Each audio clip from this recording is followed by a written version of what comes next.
This is a Suboptimal podcast. Check out our suboptimal content at suboptimal.co.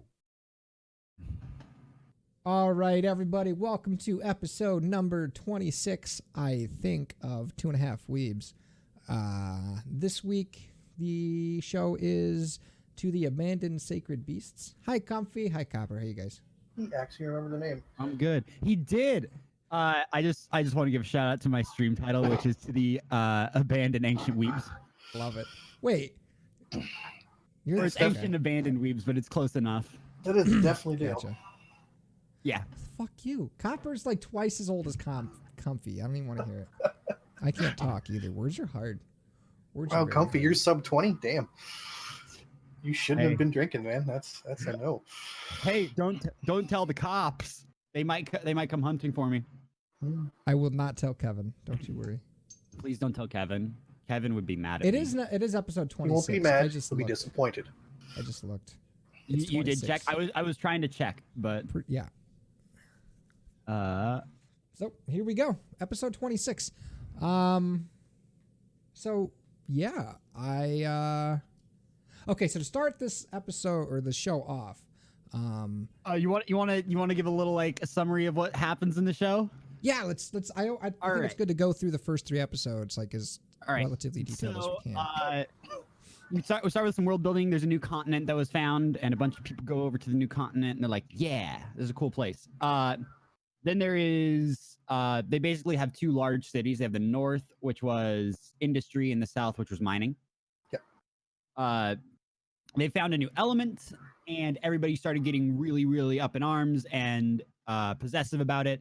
The south was larger, but was trying to sell the element to other countries, and the north was smaller, but wanted to keep it inside the country to just make the country stronger and better. To keep it for themselves, yeah. Yeah, use it for personal wealth as opposed to enabling the rest of the world.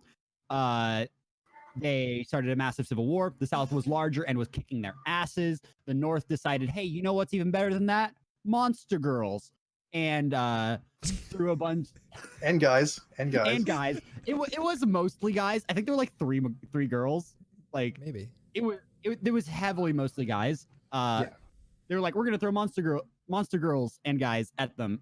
Basically, they were human beings who could transform into a bunch of different creatures. There was like a minotaur, a dragon. They use a bunch of like basic ass creatures. Like they don't delve too deep, which is my only real issue with the show. I'm gonna be honest. There are some more esoteric ones a little later. There are. Fun fact, I did actually watch all 6 episodes. Okay. But like I'll get to that gripe later when we're actually discussing it. Basically, these monster girls and guys are called incarnates. They can transform into beasts, and they basically demolished the Southern Army. Like just destroyed them beyond nothing left. Partway through the first episode, because the first episode was really well done. They start figuring out that when they transform, it affects their bodies permanently. And at one point, when they transform, they will transform and not be able to change back, and they will lose their human souls and be overcome by these beasts. And then just become mindless. They become killers. mindless murdering machines, essentially. Yeah. So the first episode, a dude that became basically a 3-headed snake starts going insane. He's like, it wasn't me. I couldn't control myself. He gets shot and killed. The captain, whose name is Hank, is a good guy. Actually, no, he doesn't get shot and killed. He gets shot and weakened to the point where he kind of half changes back. Oh to yeah, and then he human form. sticks his fist in his mouth and then transforms it into a a fist snake. that is too big and kills himself. Yes, so that way he can't hurt any more He people. gets shot by a bunch of cannons first, and then he commits Yes. suicide because he's like, I can't control myself and I don't want to live. Then basically everybody's sad and scared and very freaky out because they just got told like, hey, you have a death sentence now and you won't be able to control yourself. Yeah, and they Then- also before that happened, the Continue. captain, whose name is Hank. I love how his name's Hank. I said his name was Hank. I already Right. touched on. I'm just saying, I love how his name is Hank. How many times do we watch a fucking TV show? I'm like, what was his name again? It's Hank. I love that the duo that they introduced you to is like, yeah, it's Kane and Hank.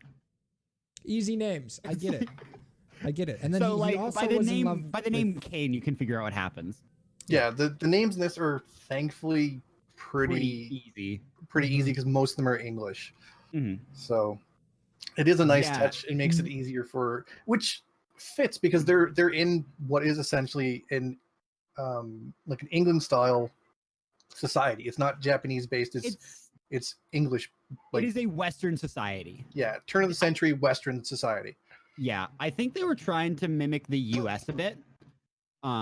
Yeah, with the founding of the new country. Yeah, Wild West. Yeah. Well, like it very much, and even the North and South with like the North winning, like that's very like U.S. and that happens with a lot of things. So Sure. but, hey, let me show you my culture and somebody else's culture. So My I'm trying to culture's just not think your of what happened wedding next. dress or prom dress. Sorry, Stop never it. mind. Let's move on. Hank gathers all the incarnates and he's like, listen, buds, our good friend is dead, which sucks. But that's gonna happen to us probably. And when that does, I'm gonna promise you right now, any of you guys die, or if any of you guys turn, or if I turn, we need to kill each other because otherwise we're going to literally destroy the world because we're too powerful. Like they were gods on the battlefield, which is one of the things that they keep coming back to. Yeah. Then they progress with the war. People get culled out. The grouping gets smaller and smaller. Less people are alive. And then it evolves into they're about to go onto the capital city. The scientist who created the incarnates, Elaine, who's been there the entire time just trying to figure out a way to fix this. Who's she also in pulls love with Hank. And they are... Who's also in love with Hank. That's like yes. Another point is that her, Hank, and Kane all grew up together. The two of them are war orphans, and Kane is actually I think the firstborn son of a noble family. Yeah, he's super rich. Hank. Kane. Okay. Hank's an orphan. Hank and Lane are orphans. Yes. Okay. So they're kind of like specifically. They're specifically war orphans where their parents were killed during the war, which should tell you that how long this war has been going on. Yeah, so that's why like they're showing a picture of them where they're small children. Yeah, they like disguise these powers that they're using, but they have to use them to like literally just end everything that's been going on for 20 plus years. Yeah, so the war's been going on for a long time. Like which is bad if. So Elaine grabs good boy Hank, pulls him to the side. This is the night before the final battle. They're about to storm the capital city. It's going to be an all-out war. She pulls him aside and says, hey, so I have more clearance than you. They've been working on peace treaties, and they're going to sign a peace treaty before tomorrow, so nobody's going to have to fight. And Hank's like, well, that's dope. And she's like, yeah, but you guys are all monsters, and none of you should be alive, and I'm sure you agree with me, so I'm going to have to kill you now. And shoots him in the chest using a special type of bullet that steals his power and immobilizes him, essentially. They're called God Killer bullets. Yeah, she shoots him in the abdomen. Yeah, I said chest. It was like stomach, but you know what I mean. It didn't hit anything vital. Yes. But he's basically laying there paralyzed. She hugs him and is like crying and in love with him. Kane walks up and she's like, all right, Kane, just like I told you, let's go kill everybody. And then Kane's like, yeah, about that, and shoots her. Yep. She gets shot in the chest. Surprise, Kane betrayed her. Surprise, Kane kills her. The name didn't give it away at all. She falls down dead. Hank is mad, not that he got shot, but that Elaine got killed. Which is my favorite thing because he like knows, he has like the morals to be like, yeah, but no, we should be dead. We shouldn't be alive. Mm-hmm. Yeah. Which is very sad, but that's pretty much the end of the first episode. Or does he wake up in the hospital at the end of the first episode? I think he wakes up. He wakes up and then yells Kane because he finds out that she's missing.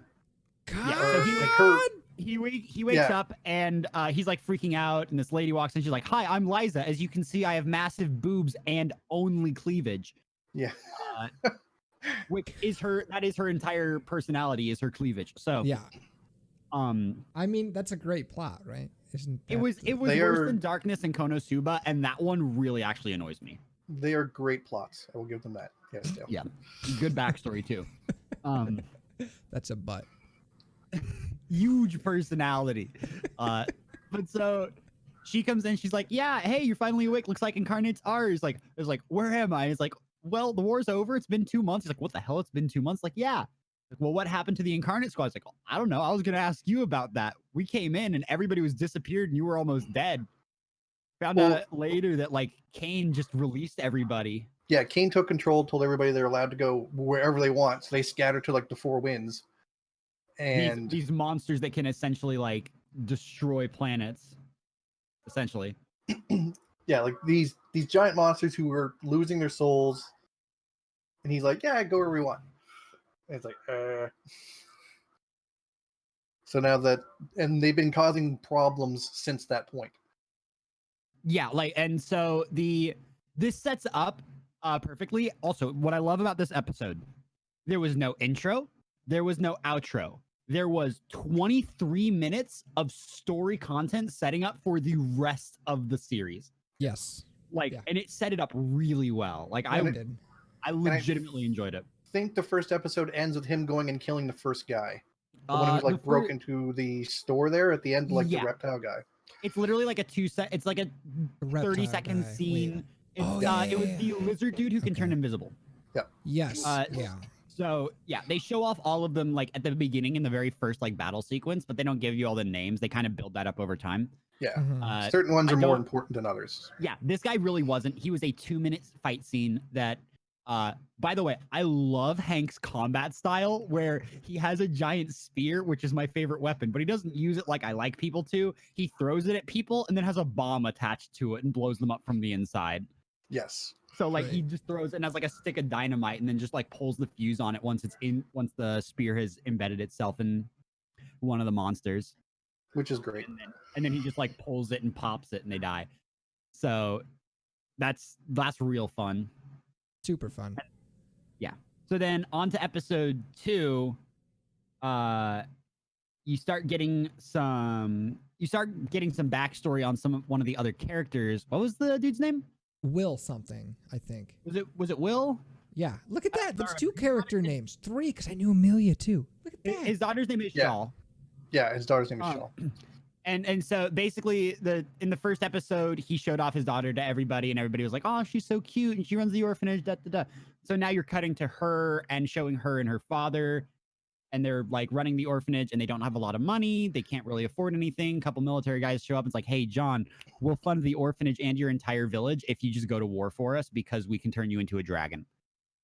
Yeah, well, I don't think they knew what he would turn into, but he'd become one of the incarnates. No, they're like, yeah, I was just kind of like poking fun at it. Yeah. He does turn into a dragon, which is he does. Which was the joke. Yeah. So he's one of the larger ones, like second or third largest probably. Very big, very destructive, but he was also one of the kindest souls. So they do all the background stuff, and then they cut to modern day where this massive dragon just basically shows up back at the village. He can't speak because he doesn't have the ability to, but he still has his human mind. And like they're just like, and he's just like, no, don't worry, I'm still your dad. And they're like, oh my god, it's dad. Cut to a super cute montage of a bunch of orphans and his daughter and him just like hanging out and having fun and like flying around, and it's like actually what you wanted to see, and it was really heartwarming. And then like he starts screaming in the middle of the night and starts getting really mad. Starts losing his mind, basically. Yeah. Yes, he starts losing his mind. He starts then losing his mind. the cows start disappearing from nearby farms. The villagers take custody of the children because they don't think the children are safe at the orphanage with the dragon there. They also put a giant chain ball on him. No, it was a bell. Yeah, it's a bell. Oh, it was they put a bell on him. Really see. Yeah, think like a cat bell around the neck of a cat. Yeah. It's on a dragon. And so then Shaw's like talking to him and he's just like sitting there sad and listening.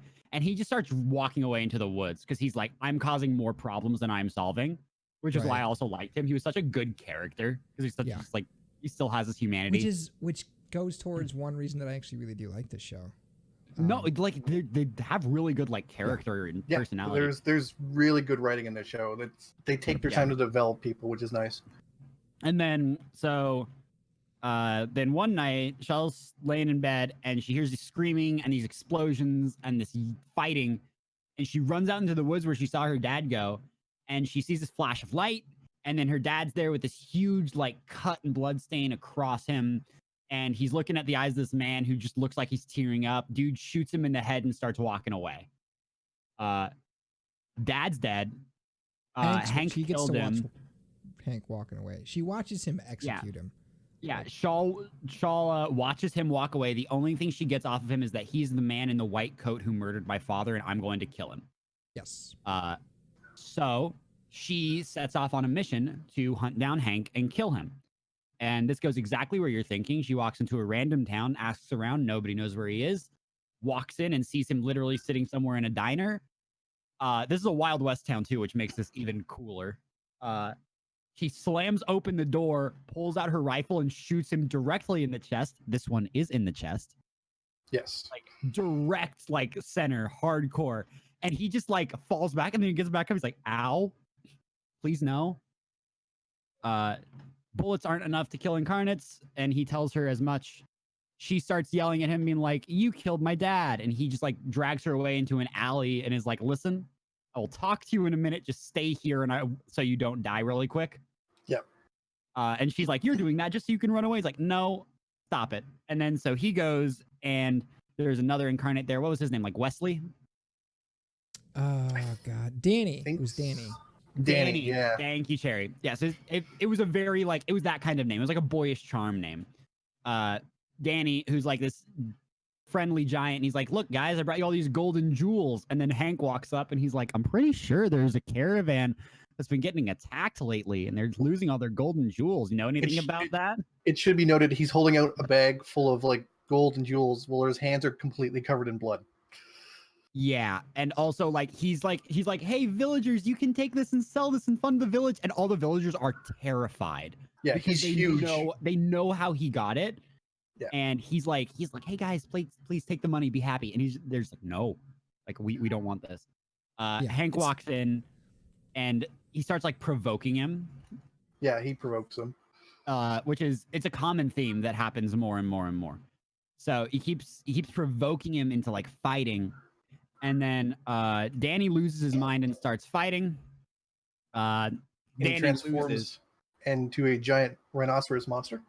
Yeah, I didn't really want to describe it because I didn't know what it really was. He was like blue. He had like a red horn kind of thing. He's like kind of a rhino. He's a giant rhinoceros troll-like monster. Yeah, he was kind of.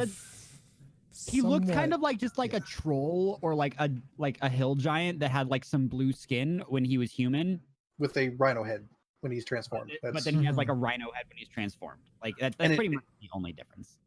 Yeah. So that's basically what they're doing. And then Hank wins, obviously, and Shaw is just sitting there and is like, wow, I still don't really understand, but I'm still mad at you. But I'm not going to kill you, but I'm going to follow you around so I figure out why you're doing this and why these people have to die. Yep. Yeah, because you felt really bad for Danny because it's like he just wanted to give his mom a good life. Yeah, like when he's dying, he's like, I just wanted to protect the village. I just wanted to support them. They're always so poor. And they do these flashback scenes too. And they like pulled up Danny and he's like, Danny, why are you in the war? And he's like, well, they told me that they'd support my village. We're super poor. We usually can't afford meat. Like, he's like, we can't. And eat. Like, he seems a little disabled as well. Like he doesn't seem very bright. He's not all there. Yeah, it seems like they basically plucked him because he was like, easy to take advantage of. See, like every of Mice and Men. Every person that he's put down so far is kind of like, you feel bad. Like they have a tragic, like they have such a tragic backstory that you actually care about. It's like, oh, that's sad. What's great is that's not the only theme through the entire series, but it is very prevalent. Cool. And then on to episode 3, they man's walking. He's got Shaw in tow. They woke up early. They're walking, and it's raining. And some dude in a wagon's like, "Yo, hop in." He's like, "Where are you going?" He's like, "What was it? Rogue Hill was the name of the city." I don't remember. Yeah, like, something like it's like that. we're going to Rogue Hill. It's like, why are you going there? He's like, the girl's like, what's wrong with Rogue Hill? And the guy who's driving is like, well, you see, one of the incarnates lives there, and he just decided to start building a fort in the middle of the town. And so with that, he's dragged everybody in the town into a war. So Rogue Hill is the town where the war never ends.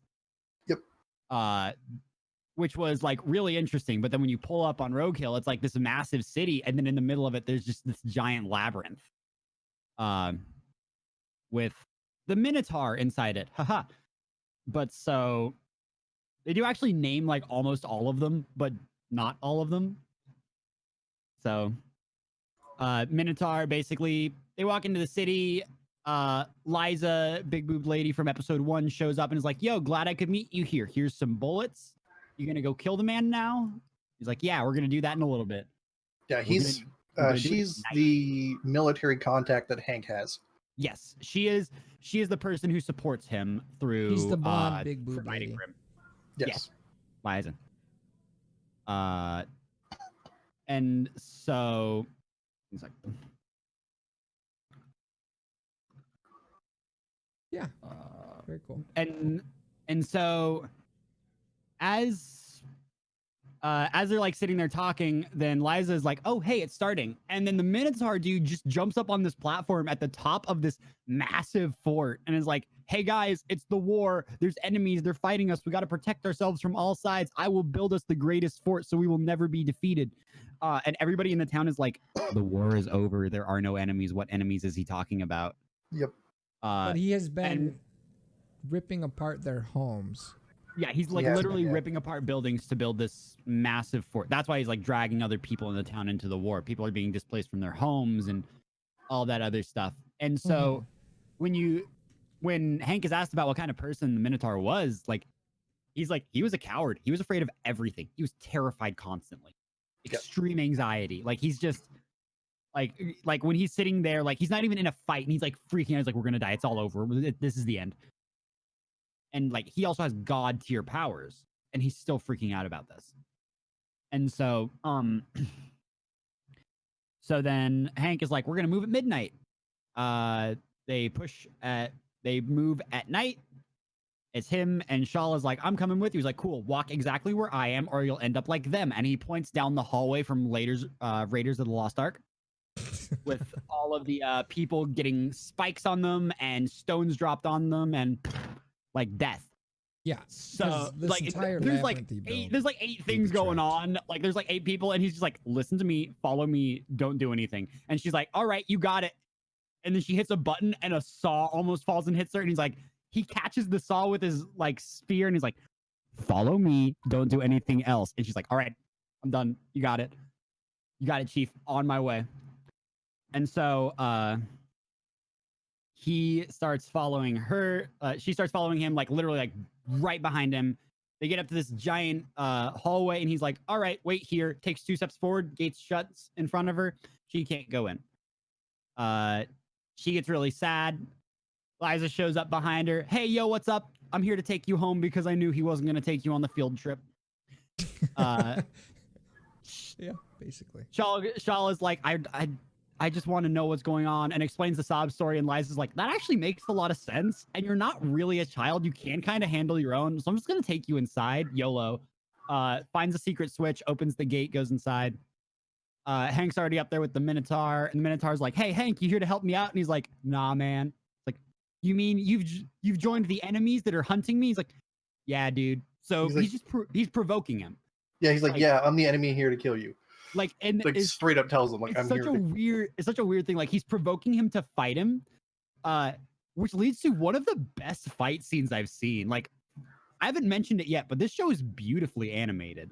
Yes, we haven't gone into that yet because I'm waiting any frames. Yeah, I'm waiting to redone the synopsis just because we have comparisons to make for another show we've watched. Yeah, we do. we do. We do. It's way better than Kitsune. The Minotaur fight. Okay, that is true. I will give him that. Oh my gosh, you made me just die. Also, don't kill Comfy. Yeah, please don't. The Minotaur fight is super cool because the Minotaur is basically like, I have been preparing for years for this fight, or like I've been preparing for months. For record, he built an entire fortress for his army in 3 days on the battlefield. This is him for about 2 months in a city with unlimited supplies and time. Yeah.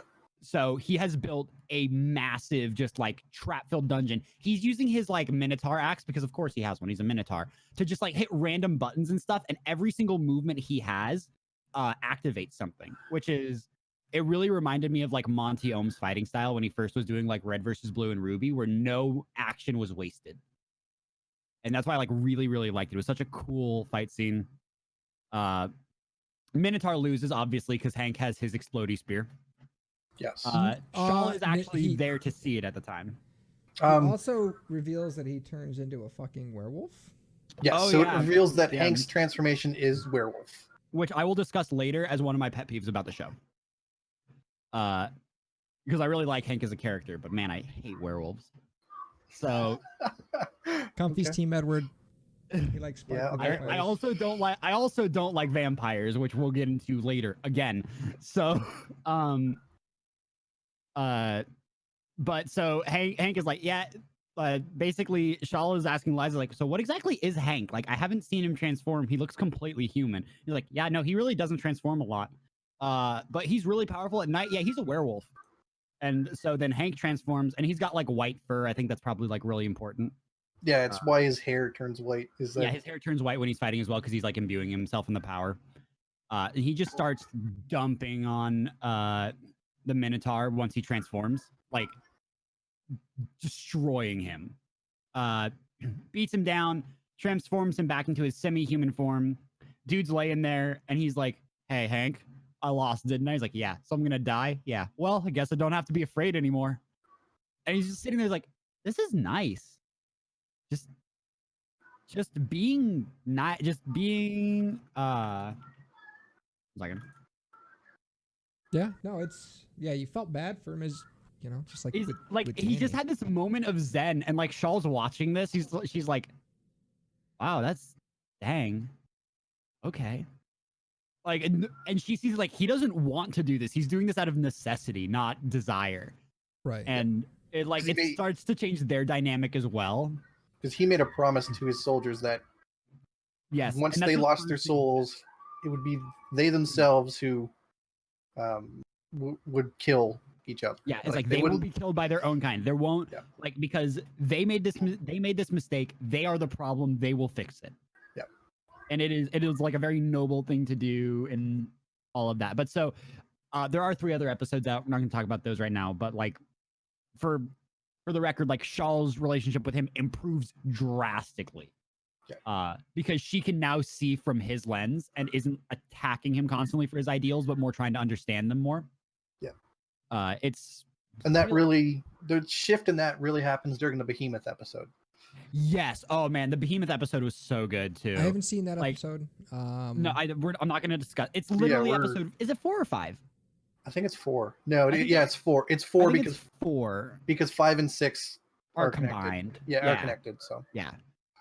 Spoilers. No, I'm just kidding. It's fine. No, it's but yeah, like my chat's saying it's 4, so it's 4. Yeah, the Leviathan episode was very good. I thought that one was just so good. Like that, I was like, hey, you know what? Maybe I'll watch one more episode. I'm interested. And then I watched the other 2 after it because I was just like, yeah, I mean, all right.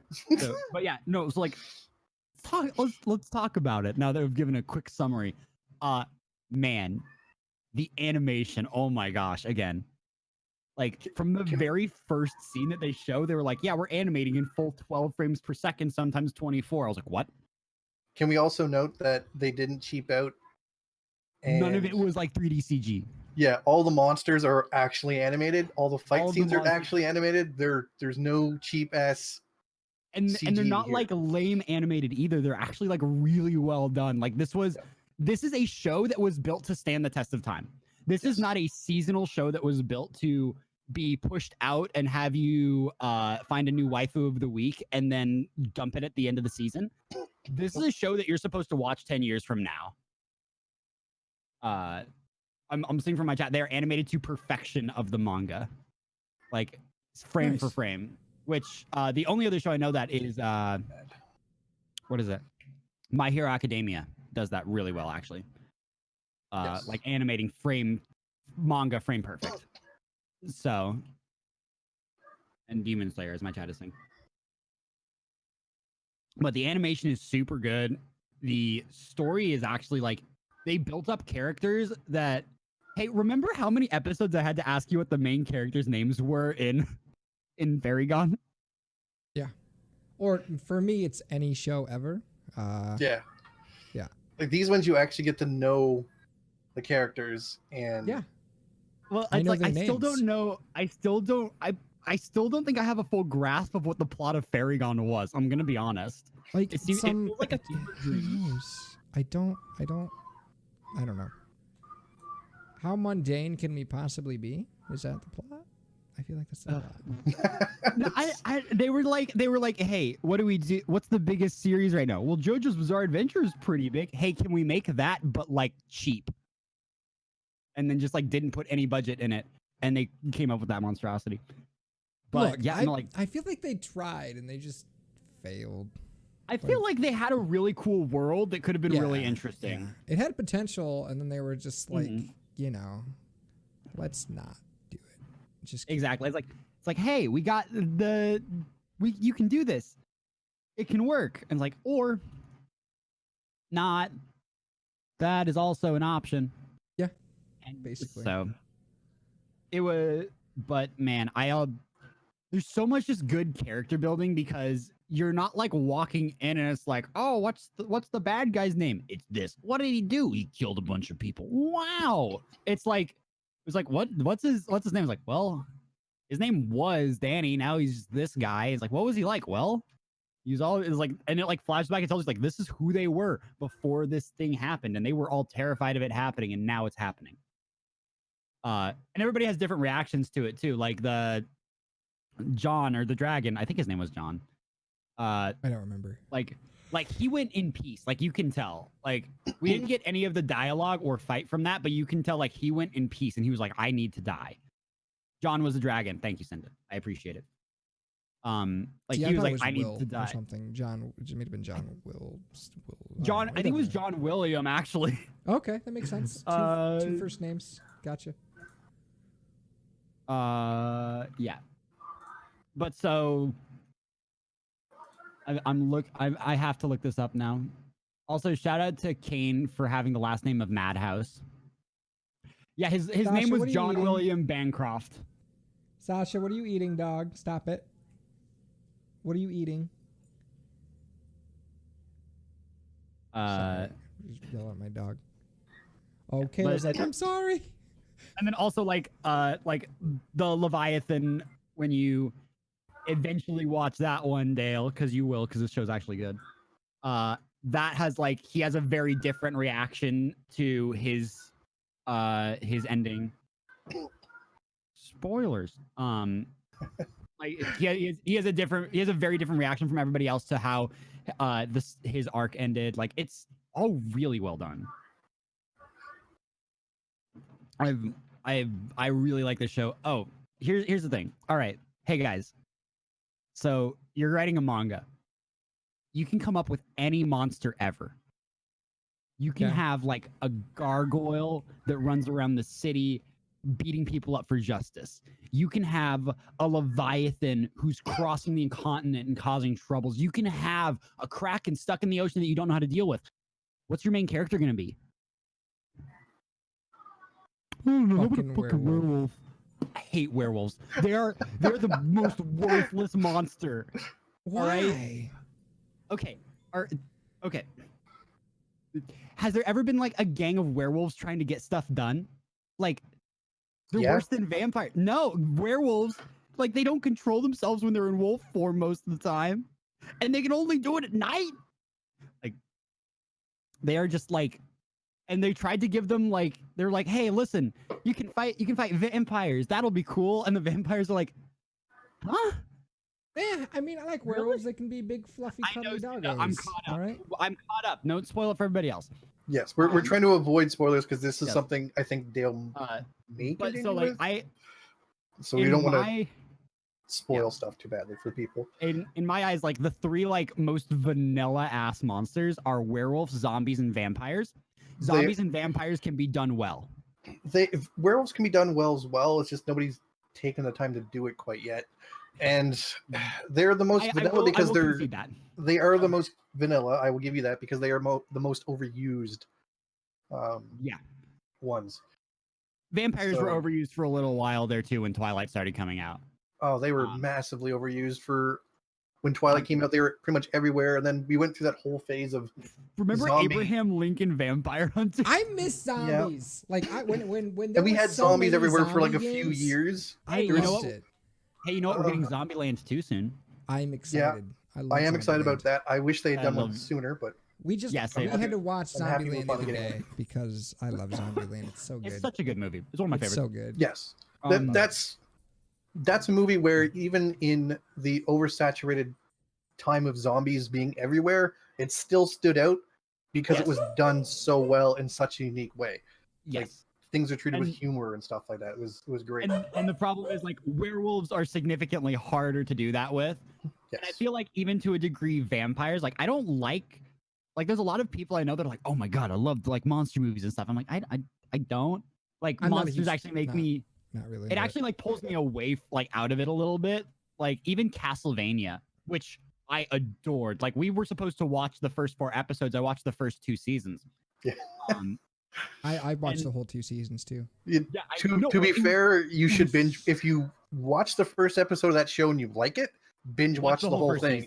Watch the whole thing. It's worth it.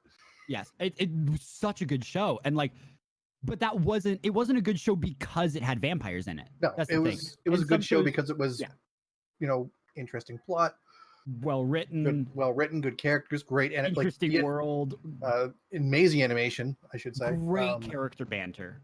Yeah. So it hit every note you can for anime, and exactly. This one so far is right. Is doing this like Sacred Beast is doing the same thing. Like that should say something to you because like I'm talking to you about how much I hate like werewolves and vampires and those kinds of monsters, and this is a show with them, and I'm enjoying it and I'm sucked in. Yeah, this is a interesting show because you've got the backdrop of the war and the political drama that's going on because of that, the very fragile peace that's in place after this war that was going on for like over 20 years. Yep. And you've got the upfront character drama between Hank and all of his previous soldiers who he feels bad for or responsible for. As well as the overarching storyline of Hank versus Kane. And then starting in episode 5 and 6, some other stuff comes up and you're like, well, what's this? That's mostly Hank versus Kane if we're real. So I mean they add another faction. Yeah, and I'm thinking of the silver-haired woman who's with Kane. Oh yeah. Yeah. So there's some interesting mystery elements that get kind of coming up. So there's a lot of little threads going through this anime that are really interesting. Dale's gonna love her. I do legitimately hate her design. It's terrifying. Very, very well done. Super well done. Like, you're gonna love the Spider Woman, Dale, if you get to see her. Okay. 100%. But yeah, this is top tier anime for sure. So 100% recommend if you are anyway interested in animes with like a political background, really good fight scenes, interesting characters, any of that kind of stuff. Give this one a try. It will probably suck you in. You know what the best part about this show is?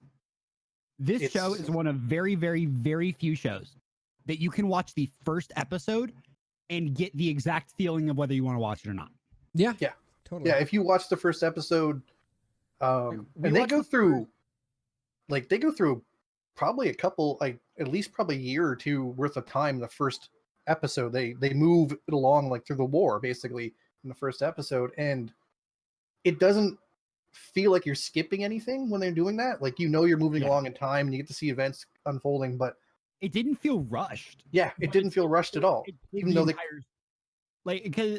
because there's also there's plenty of stories where it's like, hey, let's tell a war story, and then it's just cutscenes of people fighting and nothing else. Yep. This like showed a little bit of that and then continued with the drama. Yeah. Like they set up the war, they set up how these things unfold, the types of missions these guys get sent on, what happens when they lose their humanity. and the promise that gets made, the drama that develops between Kane and Hank, Hank and Elaine. and Elaine, like Hank setting out to start killing these people, the fact he's in contact with the military again, doing so, like all this is set up in the first episode, and not a drop of it feels rushed at all. And it doesn't feel rushed. It feels solid. Like, it doesn't feel like a shaky foundation. Like, it feels real. It feels natural. Yeah, it's so well directed and paced out. I didn't have high hopes for this show just because I hadn't heard about it, but literally the first 3 seconds of the show made me sit and be like, all right, this is actually something that somebody put time in on. So I was waiting for the show because I didn't watch it until last week. Yeah. Like I didn't watch because I was waiting for them to have at least 3 episodes out. So in case, we wanted to do it. So I sat down while the girlfriend was away visiting her parents. I'm like, I got nothing to watch. Threw it on. Watched the first episode. I'm like, yep, we're going to watch every single one of the episodes that are out now.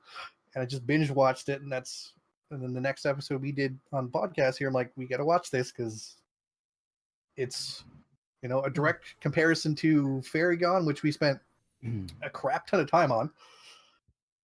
And like, if you compare all of Fairy Gone to the first episode of this show still wins. There's more development and more interest in one episode than the whole season of Fairy Gone. Well, so just to draw some. When the fuck did Veronica ever show back up? Jesus Christ, we don't need to go down that rabbit hole again. I don't even care. You're right. She didn't come back. She went out for cigarettes and now. Anywho, she went up for cigarettes, never came back. I didn't even think about that. No, like a direct comparison of like the first episode of Fairy Gone to the first episode of Sacred Beasts. Like in Sacred Beasts, they build out the entire cast of characters at least to some degree. Like every single creature is touched on. They don't necessarily speak, but they're touched on, given some character, and then they build up the entire military backstory, how the incarnates are made. Or where they came from, more or less. Like, we don't know how they were made, but we know that Elaine made them. And like the consequences of that and the exact number of people who are incarnates. Yeah. I want to be specific about that one. They even went through and introduced Shaw in the first only episode. The people in Incarnate Squad. Because they introduced her father, which introduces her, and then sets up how there's a strong tie there, and that people are interested in meeting her. Like they set all that up in the first episode as well. Like it's just a normal conversation. There was a conversation they were having at the table, waiting for their captain to get back and give them orders. Yeah, and harass him about seeing if he asked Elaine out. Yeah, because he and Elaine had a thing before she had a bullet. So, but so like Fairy Gone, they're like. Yeah, there's fairy soldiers. There's 17 of them. I'm sure there's only 17, and there will never be any more because they're illegal, and we get killed on sight, and everyone hates us, and the mafia. And I still have no idea what's going on because they introduced 3 characters with the weirdest names. Yeah. Who the hell is who names their kid Marlia? I mean, someone named one guy Free. I mean, come on now. Who names their kid Free? I don't. Maybe you want to be free of him. So I want to be free of that show. We are. Yep. All right. So anyway, solid recommend for this to the Abandoned Sacred Beast. It's good. I will, when I find time, I will watch more. God knows when I will be. I thought it was great. I thought it was fun. It's absolutely on my list now. This is one of the shows that I watched it and I'm like, yeah, that's happening. So I want to keep up with this, and then maybe I think Demon this Slayer show might be the sleeper hit of the season because I haven't really heard any buzz about it, and yet you see it and you're like, why is no one talking about this show? Right. Yeah, no, I like that. I 100% agree. Like it was super good. I didn't hear anybody talking about it. I heard one person say something about it in another Discord, and I asked him like, "Hey, I'm watching that show for podcast. Is it good?" He's like, "Yeah, watch it. Like it's good." Yeah. So, and then I'm about it. We also have this week in the adventures of Thorfinn the Orphan. I do love how that he's okay. He's not technically an orphan. His mother is still alive. Look, he's been adopted by pirates. 2.5 orphans. No, he lives in the forest. Oh hunting my for God. scraps. Okay. Well, Forest orphan. The forest orphan. So, Okay. So anyway, in it- Vinland Saga, in not a case you did not ton- know, the Yeah. main the character's name is Thorfinn. His father was killed, so now he's Thorfinn the he's orphan. half an orphan. His father was killed by Askeladd and Askeladd's men because Thorfinn's father basically said in a wordless exchange, kill me, spare my men and their ships and all of them and my kid, please. And they did. Yeah. And then Thorfinn was like, I'm gonna sneak away on another ship. So he Yep. did. And I'm gonna And kill this you. episode, Thorfinn, they arrive in England, and the Vikings raid a village, kill pretty much all the men, and do other things with the remaining people. Thorfinn climbs ashore, challenges Askeladd to a duel after deciding not to try to kill him in his sleep. Loses, of course, because he's a 6-year-old kid versus a adult Very man. experienced He's a fighter. trained, Oh, he's a trained warrior. he just like kicks him in the chest and like walks away. Yeah. like- Askeladd like- doesn't kill him and purposely avoids doing so. Yes, he he later doesn't like killing kids. he later remarks the fact that he does not like killing children personally. Which is funny because I thought I actually really like Askeladd's character a lot. Same. Because I don't really know what he's gonna do next. So Thorfinn, But and the everything he rest does makes is sense still. the bulk of this episode is then Thorfinn learning how to Survive. use a Survive. knife and survive a bit in the forest. The scene where he kills the wolf is sad, but at the I same also- I time, wanna- like, I don't know. I want to point out also like none of the soldiers or pirates disliked him. Yeah, they were all like offering him food and being like, "Hey, you are starving. Like, we can offer you food. We can help you out." And he's just like, they literally offered him food and he refused it. And they're like, I mean, if then they they were killed actually, your dad, yeah, we just wanted to give him a hand. Like, they hold no grudge against Thorfinn. it was a At job all, for them. It was a because job. it was just a job, and this is something that happens between warriors. It's not supposed to be personal. exactly. But Thorfinn takes it personal because he's 6, and it was his father who was murdered in front of him. Mhm. And it was murder because basically the pirates cheated in what was supposed to be a sacred duel, which is something yeah. that he takes very seriously himself Mhm. because he was taught to do so by his dad. Yeah, in the beginning like- of the episode, he goes to shore and he like wanders through the woods for a little bit. Finally finds some water so he doesn't die. Sneaks into the camp. Sneaks into what was in Askeladd's Askeladd's Askeladd's room, yeah. room. Grabs a sword, holds it over his head, decides not to execute him in his sleep. Although I forgot about that. after then he when walks away, Askeladd- Askeladd's like he opens. His Askeladd eyes, was so, awake, yeah, like he heard was- him in the room. He was you think ready he for would've- him, but Do you think you would have let him kill him? Yeah, No. he I think he would have because he like straight up says to the kid like the next day he's like, you should have like when they duel, because this is before the duel that we talked about earlier. I think Like- he was basically telling the kid, your best shot of actually killing me was to do it when I was asleep, though he wasn't actually asleep, and I don't think he would Yeah. have let the kid kill him.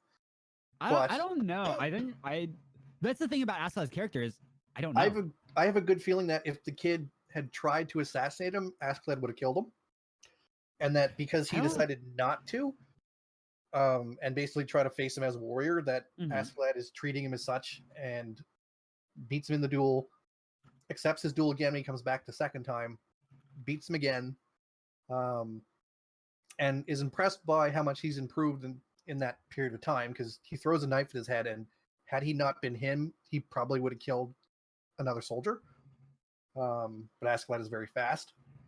And so makes him a promise, says, look, you go out and do something worthy of note on the battlefield as an actual warrior, and I'll fight you in a real duel, which is generally to the death. So he's like, do that, come back, and I'll fight you, I promise. Yeah, it's basically, like, basically- if you do something noteworthy on the battlefield, we'll do it Yeah. again. So And then it's they leave him basically- there, and that's pretty much the whole episode also- there. So I just want to touch on one more interaction that happened with Thorfinn. So there was the guy who on the ship like took the berserker mushrooms and went berserk, yes, and Oh, was also the yeah. one who held Thorfinn Forgot about that. hostage. and was basically the reason that like the fight was fixed. Yeah. He basically fixed the fight and was the reason that Thor's ended up having to die in that way. Like they still could have killed him easily. Sure. Yeah. But that was the reason, because Thorfinn's life was brought up. That dude runs into Thorfinn in the forest and tries to give him like tips and help him out, and Thorfinn has none of it. He just like is yelling at him. He's like, "No, you killed my dad. I'm going to like." He's like, he still straight up blames him for the death of his father. He's like, "No, fuck you." And he tells him that, and the guy like, He's honestly, like, "All right." like it hurt me a little bit emotionally because the guy was like, "Damn, I just wanted to help out," and it like leaves. Yeah, He's, like, they bummed out. they have no animosity towards this kid whatsoever. Right. And they're sad because they actually want him to like survive. Yeah, they don't want him to die because he's he's not English, right? He's one of them, and Yeah, they value each other and they value their like offspring, and they're like, we don't want this kid of this famous warrior to die because we neglected him. Like, what the fuck? Like, yeah, no. How would that reflect on us? Like, like they all live in such a gray area. It's so interesting. Like, and it's so well handled too, because yes.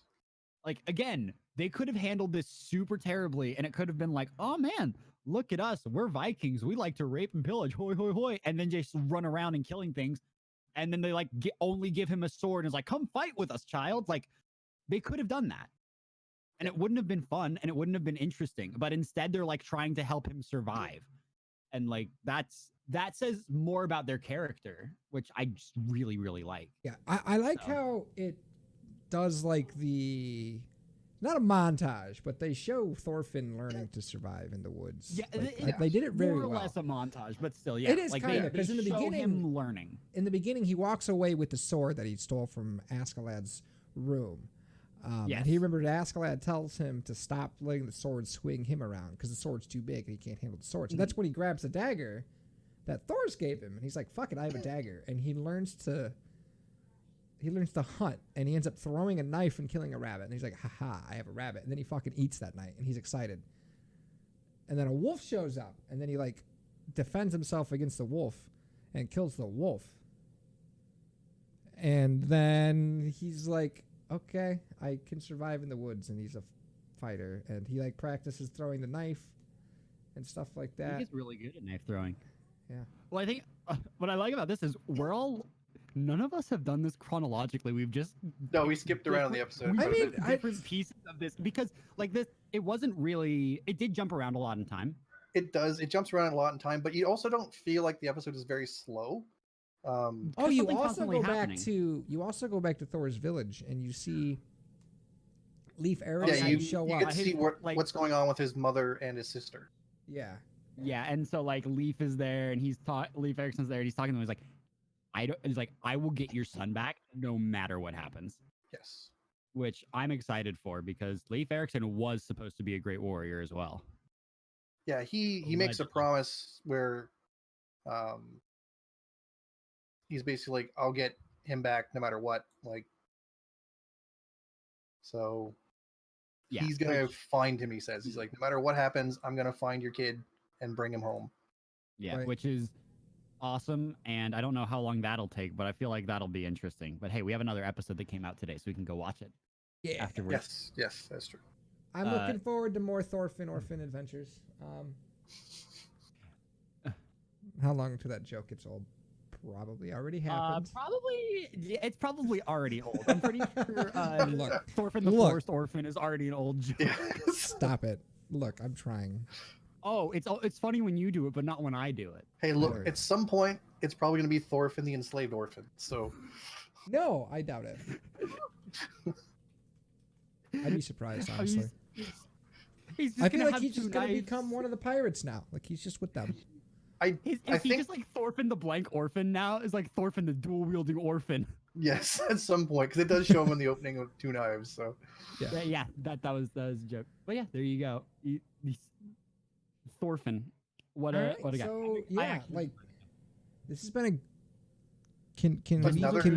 This is another good week for anime. We had another good week for anime. What was the last what's great is last week we had a good week, but it was like super average good. What this was week what we was had the like show a last time? really I good forget. Yes. It was Dead Man Wonderland. Okay. Yeah, I was kind of whatever about that show. Can We were kind of iffy about it, but we were all like in unison. So Yeah. So, are you guys gonna fuck me up this week with something stupid? Probably. So I have been researching Chopper has been shows researching for this week, and I have a few you can watch. Yay. we're gonna do what I said next week. Yeah. Yes, yeah, we can What do did that one you next say? week. Cool. Don't worry about it. We'll talk about it next week. I just like to. We just discussed it earlier while you were gone, so I just wanted to like make sure that we had that. Fuck. figured I'm out. scared. Okay, that's fine. No, next week will actually be good. It's one that I'm actually excited for. So Yes. So Okay. I'll just concede this match so I can focus here. All right. So I've been looking at Sometimes you gotta- a few different shows. So just to run through the names before I go through any of the synopsis, we have Detroit Metal City, Another, Corpse Party, The Empire of Corpses. So there's a slight. Are we little getting bit of a super theme. morbid here? Somewhat for some of these. These are interesting animes that are generally all like highly rated. Like they're all above a 7. Okay, what am I looking for again? So you have. Let's start with Detroit Metal City. So this one's rated above an 8. So the synopsis of the show is dominating the world of indie music. Detroit Metal City, or DMC for short, is a Gotcha. popular death metal band known for its captivatingly dark and crude style. Its Mhm. extravagant lead singer is especially infamous as a demonic being who has risen from the fire pits of hell itself in order to bring the world to its knees and lord over all mortals, or at least that's what he's publicized to be. Unbeknownst to many worshippers, it's just the alter ego of the average college graduate, insert name here. Although he is soft-spoken, peace-loving, and rather listen to Swedish pop all day, he must participate in DMC's garish concerts in order to make ends meet. Detroit Metal City chronicles his hilarious misadventures as he attempts to juggle his hectic band life, a seemingly budding romance, and dealing with his incredibly obsessive and dedicated fans. We have Corpse Party, which actually is based on a video game. Okay. Sorry, my cat was running around in my room. I had to take care of it. Right. Did you decide on something or what's going on? Corpse Party is short. It's like only 4 episodes, so this is you could actually watch. So you could just watch the whole thing. We'll see. Yeah. So its story takes place in Heavenly Host, an elementary school which is destroyed because of occurring disappearances and murders of its students and staff members. As time passes by, another school named Kisaragi Academy is built at the former site of the mysterious Heavenly Host School. One night, a group of students decide to tell scary ghost stories. When they do, a sudden earthquake rocks the place, and these students are transported into a dimension where the Heavenly Host School still exists. What's troubling is that the school is haunted by the ghosts of the murdered students who used to study there. So that one is very much a horror anime, just so you know. We have the as is tradition. we have the Empire of Corpses, which let's see here. By the 19th century, humanity has cultivated technology enabling the reanimation of corpses. Unable to experience individual thoughts or emotion, the corpses are programmed by humans to act as laborers in various occupations. This newfound technology, however, comes with a catch. Science may be able to restore the corpse's ability to move, yet it cannot return what every corpse loses at death, the soul. But Dr. Victor Frankenstein, who vanished shortly after his revolutionary work on corpse reanimation, don't sigh, is said to have revived the only corpse in possession of his soul. Lame. In pursuit of scientific knowledge, London medical student John Watson hopes to fulfill his promise to his late partner Friday. After being scouted by a government agency, Watson is on the hunt to obtain Frankenstein's notes, which he believes hold the key to the secrets of the soul. During his search, Watson uncovers the harsh realities of developing corpse technology and the price he must pay to advance his research. So this one has a host of historical and historical fictional characters in it, such as Frankenstein and Watson and stuff like that. Yeah, that like I heard Frankenstein, I was like, oh, it's turning me off a bit, and I heard Watson, I was like, that what? What? Yeah, We're The merging all So English here's the stories. thing. I think Stop. I the think interesting story thing here Frankenstein is amazing. I think that the monster Frankenstein and using that as any template is garbage. well, I don't think they're using I don't the think they are Frankenstein either. as. I think they're just using him because they needed someone to invent the technology, and he's a easy literary source for it. But it's a Yeah. very interesting take on zombies because they're basically used as manual labor, right? Except Mhm. you're probably going to have to deal with all the issues that a zombie would normally cause, such as eating people. Being bitey. Really quick, just a quick sidebar. Have you guys ever heard about Vermin Supreme? Yo, is that an anime? This was a guy. No. This was a guy who was running for president of the United States. I'm gonna find a picture of him and I'm gonna post it in the Discord just so you can see. Okay, I googled it. I'm already googling. Is this okay? A legit Yeah, thing. he's a dude. Does he with got like a boot on his head? He has a boot on his head. He looks homeless. Is he So homeless? the platforms that he ran on was everybody has a personal identification pony, and your pony has to be with you at all times. And Yo, we would be it's a moved Pit to Boy. a zombie energy base where we would take zombies and we would put brains in front of them, and then the zombies would power stuff for us. These were the actual platforms that he ran for. I think he was like running in Vermont or something. Well, you don't have to be sane to run for president. That's something we all know. That's true. He's true. doing it definitely ironically. Like You do have to be of a certain Fuck. age. and you do have to be a natural born citizen. Yes. Otherwise, you guys would have President Arnold Schwarzenegger. Probably, actually. Yeah, you Like, would. no meme. 100, like no meme, 100%. He was president of the United States if he was an actual. Didn't have the fact that he can't because he wasn't born in the States. Free He was the ponies governor of for California. He all did a terrible Americans. job. Oh my god. Especially before divorce, where he was connected with the Kennedy family. Like that's a lot of pull.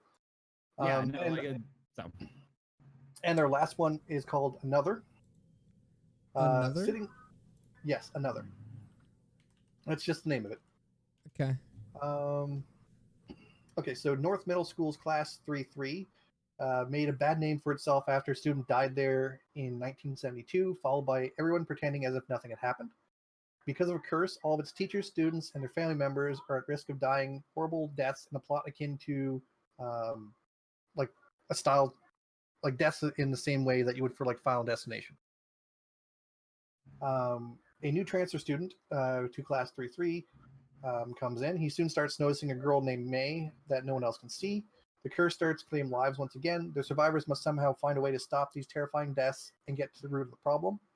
The mystery of the story keeps playing with the viewer's expectations right to the very end. And you see new mysterious elements getting thrown in regularly, basically to screw with you to keep the mystery going and keep you guessing. So they place a lot of emphasis on the mystery for that show. Okay, And what's going I'm on. gonna start with ghost stories, and movies about ghosts and shows about ghosts. I have a hard enough time taking them seriously, let alone it being an anime. So no. So you said I'm gonna start with ghost stories. You know about the ghost stories anime, right? Wait. I don't think he does. There's an anime with that. You know. Okay, all right, makes sense. I've definitely talked about it before. It's the one that when they dubbed it, it was a failure in Japan. So they said you can dub it with whatever you want, just as long as it somewhat relates to the story. And it has great lines such as, "Wait a second, monsters only hunt bad people like Republicans, and we're not old enough to vote." And and other lines that I probably shouldn't repeat here, but I'll send you links. They're very funny. It's Okay, all right. It's a dub that shouldn't exist, and it's the greatest thing ever. It's what happens when you give people carte blanche to do something. They're like, all right. There's one moment where there's a lot of like weirdly like kind of like almost racist jokes that aren't, but like that's why I don't feel comfortable repeating it. They push Gotcha. some boundaries. They push some boundaries, but it's pretty okay. So these aren't ghost stories in the way that you're thinking of them, Dale. Yeah. Because we're dealing with anime and the situation thereof, any like ghosts are things that like actually appear. They're more like demons than ghosts. Mhm. And they're going to be the source of like killing people type of thing. Yeah. So that's more of that theme. It's my not opinion- like the Americanized it's a My ghost. opinion, another sounds really interesting. Another does sound interesting. To be honest, most of these sound interesting. To you. Yes, to me.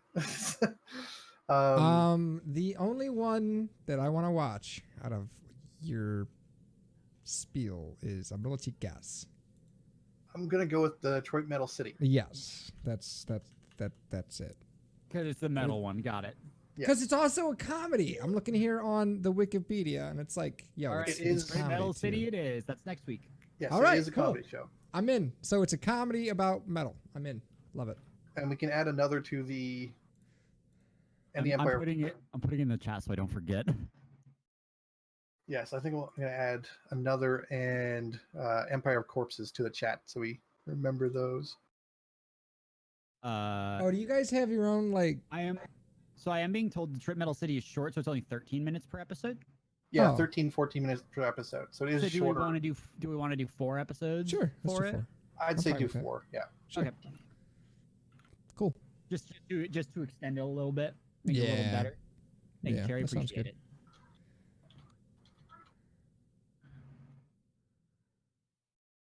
All right. Gonna add that there.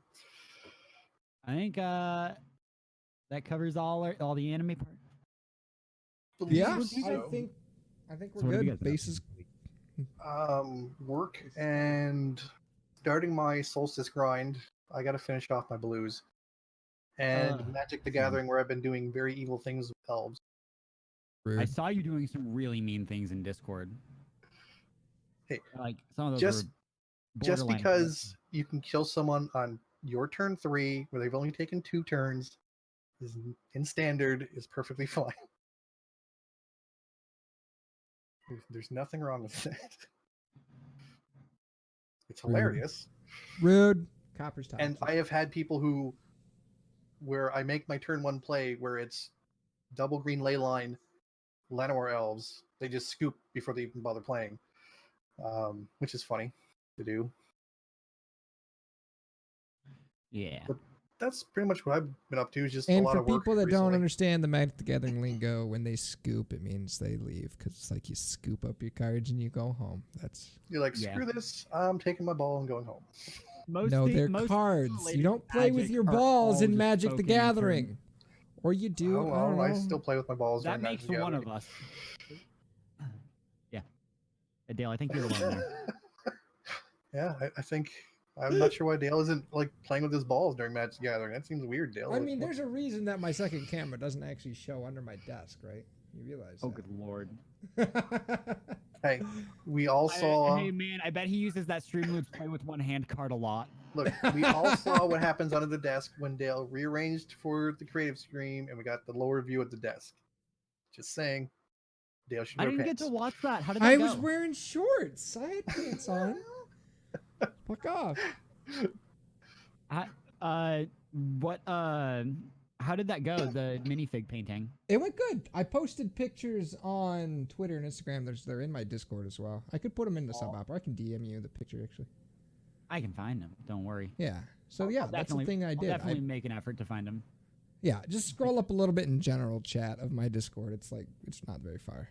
Yeah, I saw the befores, so I'm interested. Yeah. I feel like that picture isn't the greatest picture. It's hard to take pictures of a high quality of something that tiny. It's also hard to paint them though, so yeah, that too. like getting that much detail on it is hard enough, but man, some of the minifigs like I don't play Warhammer. I never have played Warhammer. I browse Warhammer forums to look at minifigs that people have made. Right. Holy crap. Yeah, I was surprised how many people were like they showed up for it and like wanted to like I was just bullshitting there's with a couple some- people for There's a hours. really big culture behind it. It's super cool. Yeah. There's some new So- people who dropped in as well, who aren't what I would call like game watchers for like streaming. They're more people who are interested in art stuff. There's a few of those in Dale's chat as well. Yeah. So which is interesting, like to bring in more new people. I'm planning another creative stream for 2 weeks from now. Next Saturday, I'm going to paint this haunted house for Kaylee. So, yeah. So there's that.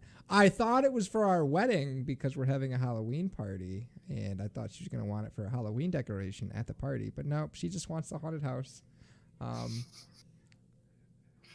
So there we go. We're painting that. It'll be a good time. Yeah. So I'm going to have to get that primed and ready to go at some point soon. But yeah. I want to do it like Definitely on a bi-weekly basis to do that. I also really want to do those Metal Earth things. I have a couple more of those that I've added to my list. If you haven't seen those are really fun. Ooh. They're like the little tin models. Like you basically get like little sheets of tin and you punch you you clip them out, and they have spots where where you fold them together, and then you build a 3D model out of that's these fun. little pieces of tin. Out of these pieces of tin. Yeah, so I want to do some of those too. There's a lot more when you Google or when you look them up on Amazon than what I've ever seen. So it's pretty cool. Like I found a knight. I was like, oh, cool. I want to make a knight. And pirate ships and stuff. So yeah, Nice. there's a whole bunch of cool ones. Cool. Yeah. So those are fun. Wow, we're so good at this. Man, I didn't really do anything this week. No. Like, I don't know. I streamed random games. Oh, I hit 3K. Oh, nice. Oh yeah, nice. Very cool. That happened. That was the thing. 3K Yay. followers. I started using Streamloots though. That was really fun. Same. I've started doing that as well. I got to put some work into it soon now too. Yeah. I got the official Streamloots partner now, so that's good. Ooh, very nice. Yeah, professionalism. Fancy. It was moderately funny because I was talking to Brofish. I was like, I don't think I'm partnered yet, but like I should be soon. And she was like, oh, I'll send you somebody to talk to. I was like, don't worry, they already messaged me. They just DM'd me. They're trying to yell at me. Gotcha. But yeah, no, like it's great. I made a bunch of useless anime cards. Lots of pictures of Aqua that do absolutely nothing. Yeah. They're fun. Because, I'm a professional. Yeah. I am They're definitely very going fun. to be adjusting mine soon. I did one stream with them and went and immediately changed. I think I changed 6 cards rarities and 4 cards effects. Yeah, I need to adjust it. So I'm going to be putting in some work doing that. So I'm going to be a busy boy for the next couple of days between getting this podcast up in the ether. I'm going to visit my mom tonight. I have dinner with them. I'm going to get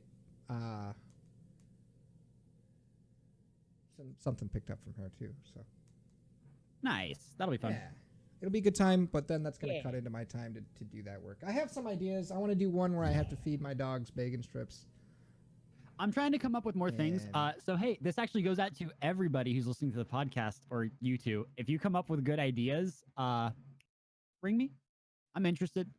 I definitely want like community cards. Girl wig for 10 minutes. Cool. Buy me the wig. I'll add it. Yeah, you think I won't? I do have. So one of my favorites, because it's just stupid. I put text to speech on it, and so whenever you play it, it's just the advanced GG logo, and it says use Compromise for 10% off. Oh my god, that's. And then in text to speech it says use Compromise for 10% off, and then it reads the entire URL like https:// advanced.gg/. Like, it reads the whole thing. It's so good. And the best thing is too. I was testing them, and whenever I use a streamer loops and it does the text to speech, it goes Revengeance uses nice. Yeah, so it's like great. Revengeance. Yeah. But then what's even better is the first person who did it, I think it was Masa, like submitted it, and the message that he put with it is you should use code Compromise. So it basically repeated the same thing twice. Oh man. It's so good. I love these, like, because they can just be such good memes. Yeah.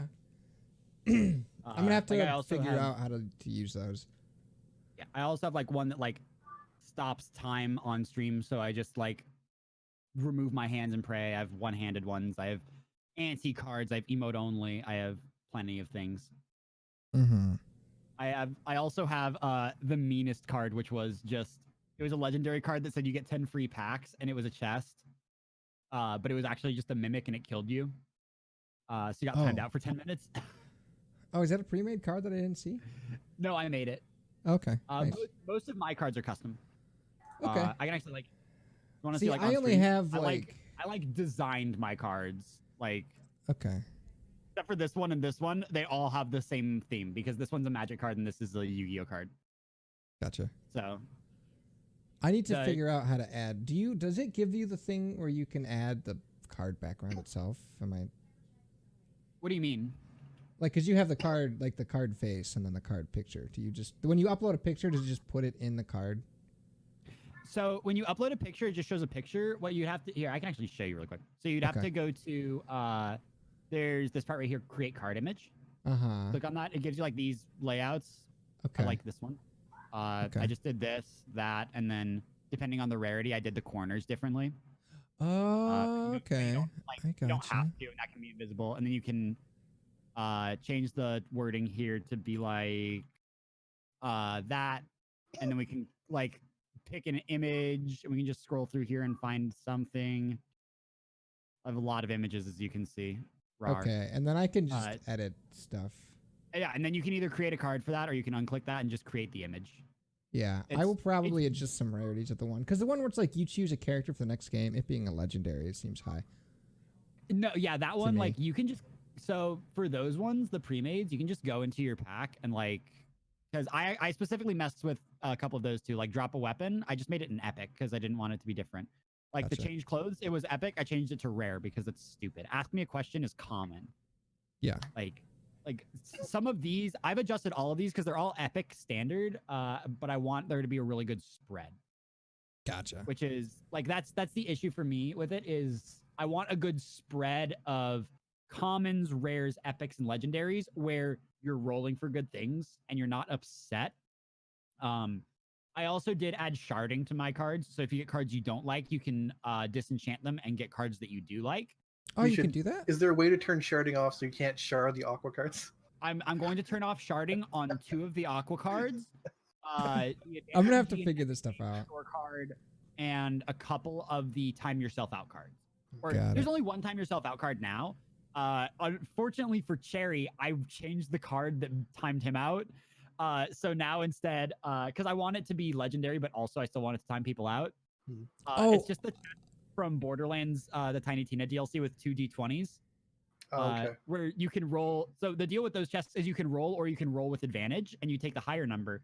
But what I'm going to do is you can roll for chests and take half that number rounded down, or you can roll with disadvantage and take the full number of the lowest. But if it's less than 10, you get timed out. Got it. So you get guaranteed more than 10 if you're good, which is more than the max that you can get on the previous one. But if you fail, you get timed out and you don't get anything. So I add risk reward to it because, you know, memes are fun. Yes. And like I also like I have a card for hitting the button on my stream, which currently costs 3,724,519 sparks, but nobody has that much. So I made a card for it and I split it into 5 pieces. So you need to collect the 5 pieces of Exodia to activate the button. It is a good day.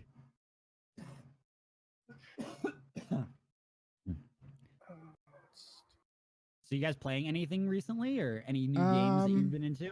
New games? No. It's just been Destiny and Magic for me, and Magic's not strictly speaking new. I've been playing new games. I decided to replay through all of the Halo campaigns. Yes, I saw that.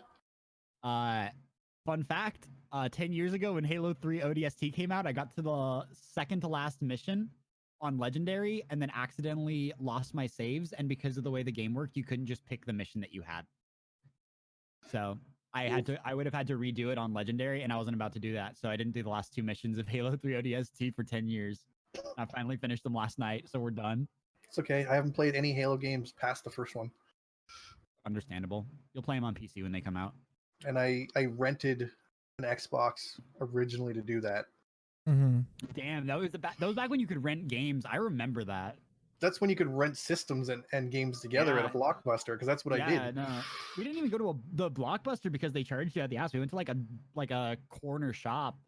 It was like some game. It was like Game Square or something, and they we rented out like extra copies of like Republic Commando and stuff so we could do LAN parties. Like I remember that. I was never forget. Oh man, Republic Commando! I played that like Yeah, 3 on months Steam. ago or something. I don't remember. I played it on Star Wars Day. Had a good time playing through it. Yeah.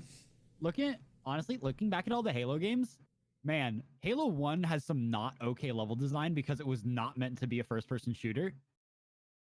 Halo Wait, 2 what? has. Oh, did you not know that Halo wasn't supposed to be an FPS? No. Halo is supposed to be a real-time strategy game akin to Warcraft or Age of Empires. Yep, that was the original plan. It was also supposed to be Mac exclusive. Yes, it was. Huh. You can find original videos of the trailers for Mac exclusive Halo where it's an RTS and it's hilarious. Yeah. But that is one of the reasons that like the level design in Halo 1 is not the best. It's significantly better in like Halo 2 and 3. Gotcha. Like Because Xbox got involved and they're like, hey. well, like to be fair, the first Halo is such a groundbreaking and amazing game. Yes. And nothing really compares to like the wonder of landing on the Halo ring for the first time, like looking up in the skybox. And can you imagine that no one would ever have heard of like it had it come out as a Mac exclusive? Yeah, nobody would have ever played it. And it would have been a completely different game too. I actually probably would have played it because I really enjoy Halo Wars and RTSs as a whole. So yeah, it would have been not genre defining. It wouldn't be had it been, had it come out that way. Yeah, but like, man, you know what? You know what isn't good though? The library. That level in Halo 1 is the worst level in any video game. Changed my mind. Yeah, it's kind of not good. Man, there's just so much walking in the same exact room all the time and not getting any story and fighting the same enemies and running out You of know how ammo many and- times I got lost? Just In the where I just had library? no idea where to go. Yeah. Oh, Dude, yeah, shout out to ODST for actually having a feature where you can hit a button and it'll tell you where to go. Like, I do recall two things that of interest. One, I have a D&D gig coming up today as well, so Ooh. that's something that's new. Very cool. And the other thing that of interest that came out game-wise, I think that interests all of us, is the skill trees for all the characters for Borderlands 3 are up on the site. the final skill tree is up. Oh my gosh. And you can go through and select stuff, like, and put Yeah. points in places, like up to 48 points. So you can actually start mapping out builds if you want to. And some of those skills and like what the possibilities are nuts. And just really quick, the most important thing that we're getting from that information of 48 skills, you get your ability on level 3 and you max at level 50. Yeah. Not that I expected max at level 50. I didn't expect skill at level 3. I expected at level 5, like traditionally, but I'll take it. Yeah. It's Pre-sequel. some of those It was things good you to can do in pre-sequel. It was a good move. Like, some things you can start doing even on the earlier levels. Yeah. Really interesting. Well, I mean, like so when I played at E3 and Guardian Con, we were level 7. Yep. So we had 5 skill points that you could throw in. Yep. And you could do some crazy stuff with 5 skill points. Yeah. Oh yeah. Like, and I played 3 separate characters, and you can do crazy stuff on all of them with 5 skill points. yeah. The only one that wasn't up was Flack, and his skill tree is nuts. That's what I've been hearing. I haven't actually looked into it. Flack was one of the ones I was most excited about. I think he's probably going to be my second playthrough because he's voiced by ProZD. He is being 100% my first playthrough is going to be Flack. That's what I've been hearing. The ones I'm hearing is Black, Zane, and Mose. Yeah, I'm probably going to. I'm not hearing a lot of people talk about Amara at all. I'm gonna be Amara. Yeah, Dale's going to be Amara. Dale loves the sirens and the punchy. She was not fun when I played her. Oh. It might be the skills Personally. that you have to slot in, and she might get better later on too, right? So it kind of depends. It's a personal thing, 100%. I just want to be punchy lady. It's not that she is a bad character. It's not that I didn't kit her correctly. It's just that I don't like that playstyle. Yeah. These have very different play styles. Zane is 100% in my playstyle. Zane is very. It looks like he's really gear dependent. Like his stuff gets he's very way techy. Yeah, his stuff gets way better depending on your gear. Amara Yeah. is very much in your face. It seems like. Yeah, Mhm. Amara is how you wanted to play Titan in Destiny, where Yes, you just so- run in and hit everything, and you constantly have like a slam up, and you're hitting things, and it's great. Mose is just kind of like the tank, so you just like walk slowly at people and they die. And Flack is the pet master, so he's sending out his pet to do stuff for him, and it's basically Witch Doctor from Diablo 3. He can get really tanky too by looking at some of his skill trees, because he actually has health sharing and damage sharing with his pet as some of his skills. That's awesome. So he can shove stuff there. He can actually give the rest of his party healing, like a percentage of his healing that he gets from his skills. I think he's probably going to be the support character. Him and Mose are going to be like semi-support. One of his abilities throws out a portal that his pet uses to go through and becomes irradiated, and then starts attacking things while it's irradiated, which is interesting. That's hilarious. But there's a modification to that skill that if you stand near the portal, like anybody in your party, you start healing like massive amounts to the point where it will restore your health like 4 times over during the duration of that skill. That's awesome. So it's very much like this giant group heal that you can just toss out.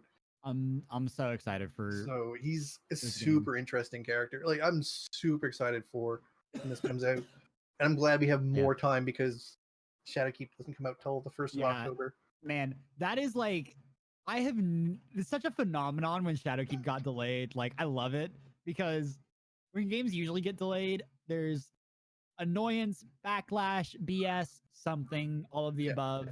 This time, people were like, "Oh, thank God, I have more time to play Shadowkeep Borderlands." was delayed, and literally Luke Smith was like, we think like giving it a little more time will be better, and literally everybody was like, "Yeah, like, cool, that's a good move."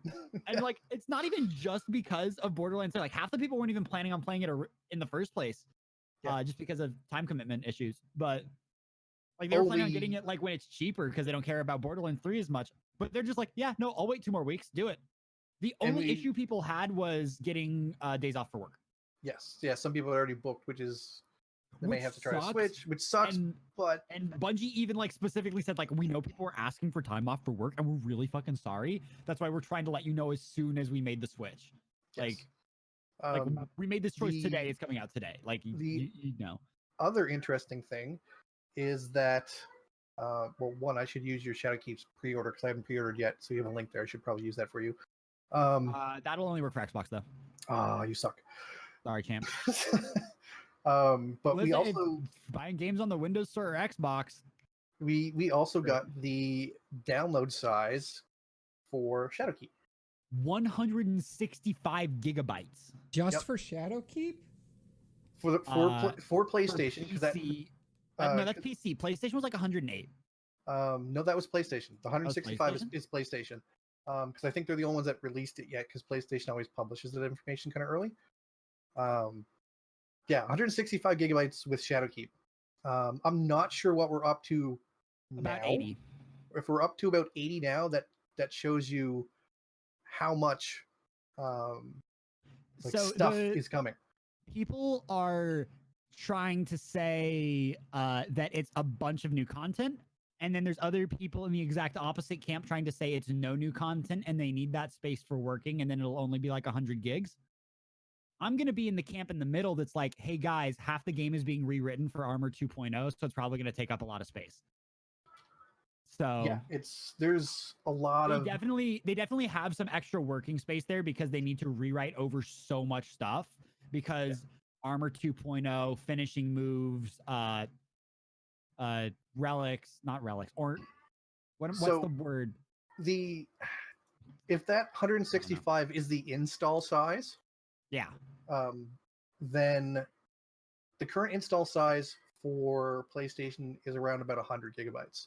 So this is adding 65 gigs worth of new content, all new armor. Like, it's like a good chunk of this is the fact that it's all new armor. Like, all the armor we're getting is going to be like 2.0 stuff. So they probably are going to be all the sets that we currently have are probably going to have new 2.0 additions, plus all the new sets. So they said, I believe, that what's going to happen is like planetary and year 1 armor sets are going to be like ornaments.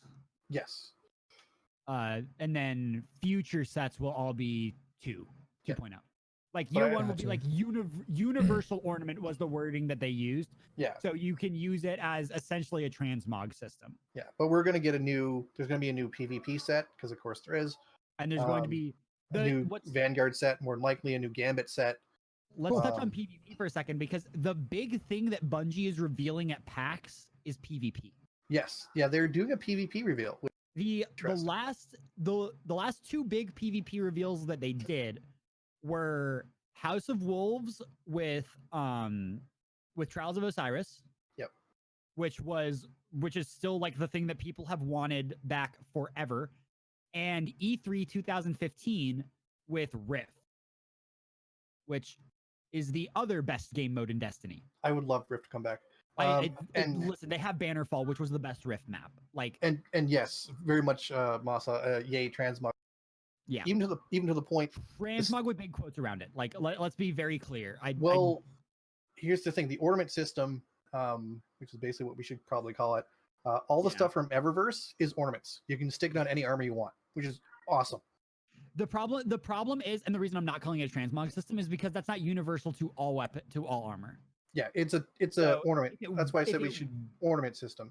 Well, even if it was an ornament system to use in place of a transmog system, that would literally like work perfectly. Yeah. It literally would be a transmog system. But the problem is it would only work if every collected armor type on your character counted towards it. Yeah, it's only 2.0 stuff in a forward, which sucks, but it's okay. I can deal with it. Which is fine. Especially if you do a power bump to begin with, it's okay. And you're not going to want to use the old stuff anyways, just because of the new perk system for the Armor 2.0. Oh, that alone is going to be. See the Twab image? So the Twab image, I believe, had like. I did the math on how many mods there were. Well, people went through it on Reddit, and a couple guys went through, grabbed all the images, and compared all the images to the current ones we have, which is interesting because there's all the ones we currently have plus a bunch of new ones. But there's some interesting ones in there as well. Things like traction, for example, is one of the ones that's in there. So they're adding some stuff that don't think people thought they were going to be adding into the pool. Well, like looking at this really quick, so I see 5 different rotations. I see 6 across the top, 1, 2, 3, 4, 5, 6, 7, 8, 9 across the bottom. So that's 54 times 5. Yeah. Plus or minus 50. So we'll call it like roughly 200 mods because some of these are duplicates. Yes. And that's assuming not of ones that already exist, but of new ones. Like the same image will show up twice on some of these. Yeah. And this is assuming that this is all of them as well. That is assuming this is all of them, and I can guarantee you it's not because I see some weapons not represented, and I see some new logos that only have like 2 mods. And there's like if you look at the bottom of the GIF, I'll put it on my screen. I don't know why I'm hiding this. At the bottom of the GIF, there's these Gambit ones that show up.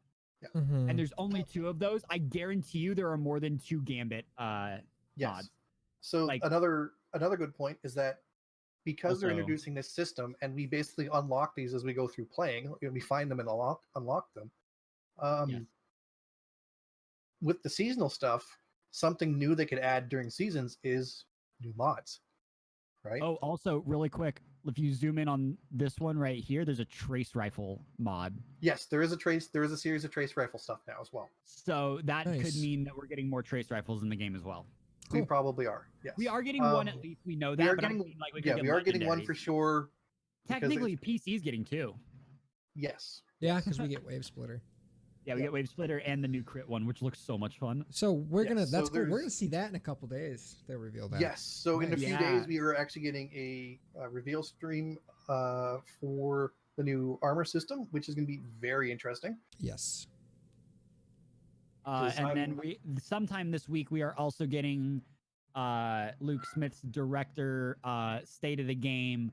here's what we learned from Destiny 2 year 1, year 2, and the seasons, and how we're changing going forward and how we're adjusting. He said that the first part was 8 pages, single spaced, roughly 4,000 something words. Yeah, it's a huge document he's writing up. He said part 2 is comparable in size. Part 1 will be released sometime this week, assumed before Wednesday, before the reveal for Armor 2.0. But that's not necessarily true.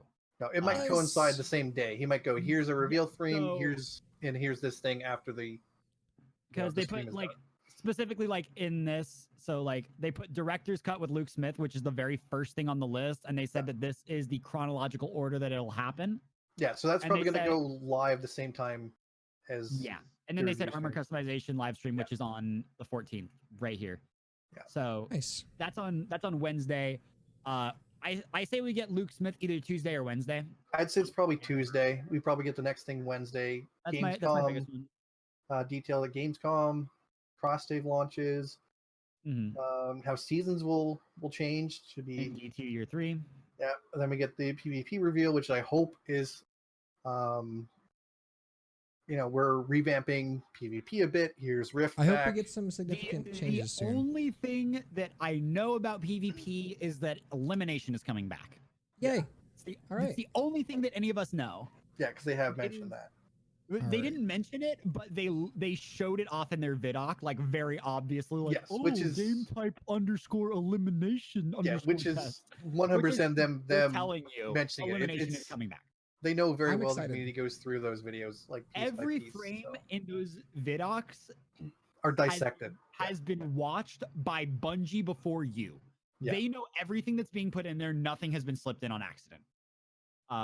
Every screen in the background has been edited so that you can't see the work on it. Like they put little things like that in there as little Easter eggs for people to tease out, because they know people go frame by frame through their videos looking for stuff. So which communities do in games that they like get addicted to.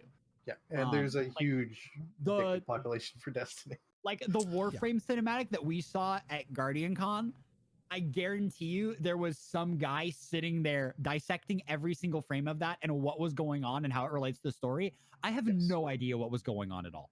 No clue.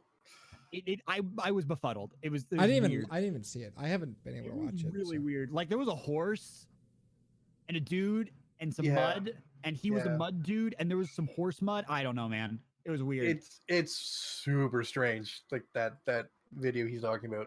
They showed like a Warframe cinematic before that, where I was like, okay, these are some Warframes, and this is showing their history and the fighting and all that. And then they showed that one, and everybody, like even the people that knew Warframe were like, what the hell? Like Broman and Goth were on the stage, and they were like, I have no idea what we just watched. Yeah. So, but yeah, luckily, like getting lots of stuff soon. It's really exciting. Like 3 days till the armor stuff. I'm super excited to see what they're doing with that. I'm excited. I'm excited that the title of the stream is building a better monster killing machine. I love it. I love the direction they're going now. Able to go where they kind of want. And also, I'm just like super curious to see where Luke wants to take stuff, because he has such a big background and connection to MMOs, like hardcore MMOs. So I'm very interested to see where he wants to take the game. He was the head of like one of the now that he's allowed to, right? In World of Warcraft. Yeah. So now that I forget which one it was. It was like the opening of the gates of something. Yeah. So now that he's allowed to move the game in a more MMO direction, I'm very curious to see what he wants to do, because if they can make this more of a time investment stuff for Destiny, for grinding and building your character out the way you want to build them, like more options and stuff like that. Yeah, I'm all for that. And also, like, I just want to point out really quick, like, one last thing is, like, if Bungie were still with Activision, I guarantee you, Shadowkeep. Well, not even that. Like, even like, say for some godforsaken reason, Activision greenlit everything so far. Shadowkeep would not have been delayed. It would have released on time to compete with Borderlands 3 as seen as a market move, and would have failed spectacularly. Yep. And people would have been mad. And it's really interesting. It's not just them this year there's like a lot of publishers this year are actually spreading their games out. It's weird. Like, It is, for all it the is, up- but I love it. I absolutely love it. I do it's too. so much better for the consumer. Like, it gives us time to go. Like on the jam this week, it's like, oh, what's the? It was like, what games are you playing? Like when they come out, it's like, well, I'm playing this, and then this, and then this, and then this. It's like, so what's your busy season this year? Like just September, or like September through April. Yeah, like we've got like And that's not even it. Like in April, Cyberpunk comes out. yeah, And like in May and June, you have other big games. Like what the hell? Like, Yeah, it's good that's that the they're thing, like, finally spreading stuff out. it's rather like than it someone just being all finally November. realized that, hey, if we don't launch everything at the same month, people aren't going to just pick one game. They're going to go, oh, this month I get to play this game. This month I get to play this game. This month I get to play this game. Like, I you end remember up like selling more stuff. 2010, when like in like 2010-ish, when they started selling like B-rate AAA games in March, like because everything was always in September, and then they just started selling. It's like, well, hey, we can give you like Mass Effect in March, just piss off. Yeah. And like that just it has now evolved into a year-round release cycle, which is so much better for us. Yeah. It's like what last week we I got love it. Fire Emblem, or like 2 weeks ago we got Fire Emblem. I which is might a eventually big finish that game. I don't know. It's so long. Like, and like a couple weeks before that, we got I don't know, what were we playing that we were all stuck on? I don't remember. In like a couple weeks, in like 2 weeks, we get like Control. Like it's awesome. It's a good time. All right, but I think that we've been sitting here for a while. Yeah. And we've been talking a lot. Yeah. We should probably get to wrapping up. Yeah. So So, next week is going to be the first 3 episodes of Detroit. No. Metal City. Detroit Metal City. Detroit Metal City. See, I was trying. I literally put it in the Weebs chat. I know you did. I was we clicking wouldn't over to forget. it. I should have left it I out. think I It's, forgot the name. It's like clicking all over. It's like Yeah. Detroit Metal City. We're gonna watch the first 4 of that because it's shorter 'cause they're episodes. shorter episodes. And Yes. then we're gonna be watching, I think, episode 5 of Vinland Saga. 6. Is it 6? Yeah, 6. Yeah. Okay. So yeah, cool. Looking forward to it. Where can people find you nerds on the internet, Comfy? I am now Plural Nerds, and you can find Plural Nerds at mixer.com/Comfamous, twitter.com/Comfamous, Instagram.com.confamous. instagram.com/Comfamous.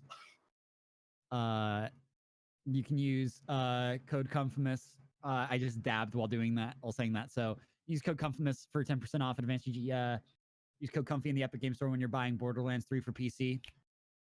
And, Google search Confamous. Google search Comfamous. Bing, find my Bing page. It's What under happens Comfamous. if you Google Mr. Vengeance? We need to figure this out. I don't know, but hey, Copper, where can people find you? You can find me at copperline.designs.com. You can find me at Copperline Designs and Copperline Art on Sympathy, not me. It's Twitter and Instagram. And Dale, where can people find the Dale? You can find me at mixer.com/Mr. Vengeance, which is where I stream video games all the time, and then Twitter and Instagram are at _Mr. Vengeance. Also, when you Google Mr. Vengeance, you don't get me, but if you Google Comfamous, you get Comfamous. So let's Google Copperline real quick. You're gonna find like a statue, probably. Okay, yep. So that's it. Comfamous, you win the internet battle of who can Google themselves the best. All right, guys. Thanks for hanging out. 2.5 Weebs. This wraps episode 26. See you guys next week for episode 27. Have good days, everybody. I will point out I am the 5th one that comes up. Yeah, I probably have to scroll for a while. All right. Bye, everybody.